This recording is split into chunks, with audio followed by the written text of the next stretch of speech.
Salut les amis, j'espère que vous portez bien. Installez-vous confortablement. Nous allons faire un petit tour du côté de la Côte d'Ivoire où la situation sociopolitique nous intéresse. Le conseil de Guillaume Soro, ex-président de l'Assemblée nationale exilé en France depuis un certain temps, demande le report de son jugement qui est prévu pour le 28 avril prochain. Abonne-toi à notre chaîne pour ne plus rater nos prochaines vidéos. On commence.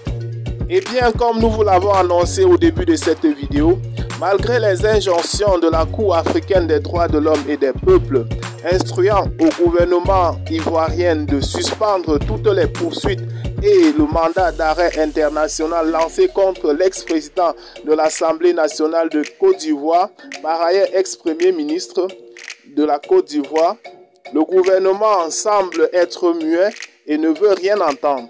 C'est dans cette mesure que le conseil de l'ex-premier ministre sollicite auprès du gouvernement l'application des décisions données par la Cour africaine des droits de l'homme et des peuples. Le gouvernement semble ne pas donner un avis favorable car jusqu'à présent, le procès du 28 avril prochain est toujours d'actualité. Le conseil de Guillaume Soro, suite à cette tentative de report sans succès du procès, pense que c'est un moyen pour le gouvernement de rendre inéligible Guillaume Soro, le candidat de Génération et Peuple Solidaire.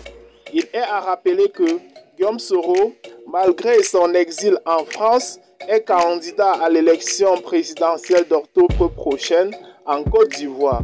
Les avocats ont demandé le report dans l'optique de respecter les décisions de la Cour africaine et dans un autre sens, un moyen essentiel d'éliminer leur candidat pour la présidentielle en cours.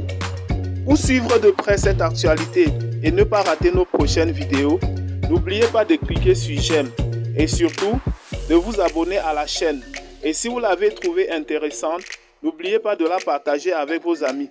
Bye et à très bientôt pour de nouvelles vidéos.